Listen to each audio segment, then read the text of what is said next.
هاي يا بنات، ازيكم عاملين ايه؟ يا رب تكونوا كلكم بخير. ريفيو النهارده عن كريم عامل ضجه اليومين دول جدا، وبيقولوا عليه ان هو بديل البروتين. فتعالوا نشوف الفيديو ونشوف ايه القصه دي.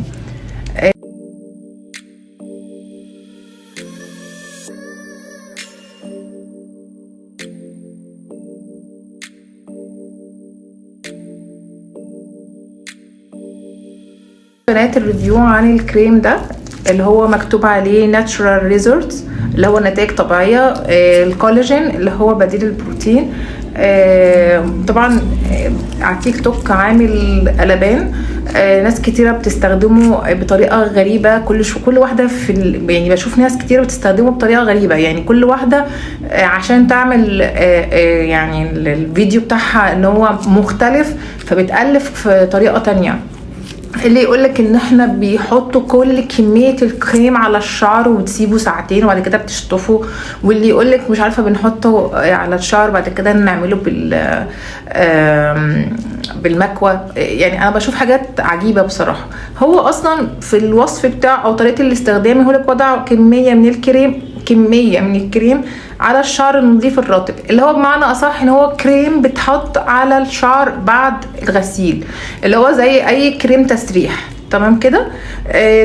بتبدأي توزعيه على الشعر من الجذور لحد الاطراف، وتركه يتغلف حتى يتم امتصاصه. تمام، ده اللي مكتوب على الكريم. بصوا، هو القصة كلها يعني حتى هم هنا كاتبين اضرار استخدام البروتين للشعر. هو البروتين العادي اللي هو بنستخدمه في التريتمنت، يعني في الجلسات، او اللي هو يعني هما بيحسسوك ان هو فعلا كريم بديل للبروتين. حتى هو جايب لك شعر ليس خالص وشعر التاني هايش وكده. مفيش الكلام ده. هو كل الموضوع ان انت بتسرحي شعر. يعني انا بحطه او انا بستخدمه ككريم تصفيف للشعر. هو حلو، بيرطب الشعر، بينيم الشعر البيبي هير. لو في مثلا في شوية هيشان بيلم القصة دي. انما قصة ان هو يبقى بديل بروتين كفرد تام تريتمنت، مفيش الكلام ده، مفيش خالص. تمام. انا ما بحبش الحاجة اللي تاخد ضجة وان هي تبقى ترند وفي نفس الوقت ان هما يعني بيقولوا كلام غلط. انا ما بحبش الكلام ده. انا احب اللي يبقى حاجة يعني الموضوع يبقى فيه شوية امانة يعني.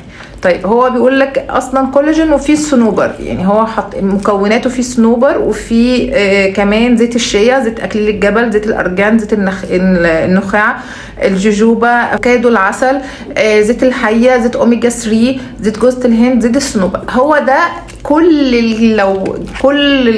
المكونات بتاعته دي هي دي اللي بتعمل الترطيب للشعر. عشان كده هو ترطيبه عالي. تمام. انا لما حطيته بعد ما كنت يعني بعد ما خدت شاور حطيته، حسيت ان شعري بعد ما امتصته وحطيت كميه كويسه وتمام. طبعا هو لسه العبوه مليانه. هو كام جرام عشان برضو نشوف؟ ثواني نشوف كده وزنه. ده 35 جرام. سعره 10 ل 15 جنيه. ده سعره. هو طبعا كاتبين مكوناته وكاتبين اضرار البروتين على اساس ان هو بديل بروتين. طبعا ده كلام لا. فاحنا خلينا اكلمكم على تجربتي. انا استخدمته بعد الشاور على طول. حطيته كميه كويسه. طيب، النتيجه بتاعته انا حسيت بعد شويه لما شعري شربه. عارفين ملمس لما تكونوا حاطه الجل على شعرك اللي هو جامد شويه بس مش جامد بنشوفيه؟ يعني الجل الشعر بيبقى ناشف كده، بتحس ان هو عامل زي القش. لا، هو ناشف شويه بس مش اللي هو يديكي الشكل اللي هو تحسي ان هو، مش عارفه اوصف لكم الاحساس، بس هو مش وحش. هو بيلم الشعر وبيلم الهيشان وبيخش بتغليف الشعرايه. تمام كده. بس هو ده كل اللي هو بيعمله. انما فرد لا، مفيش الكلام ده. بس اكون خلصت الفيديو. استنوني الفيديو الجاي. باي باي.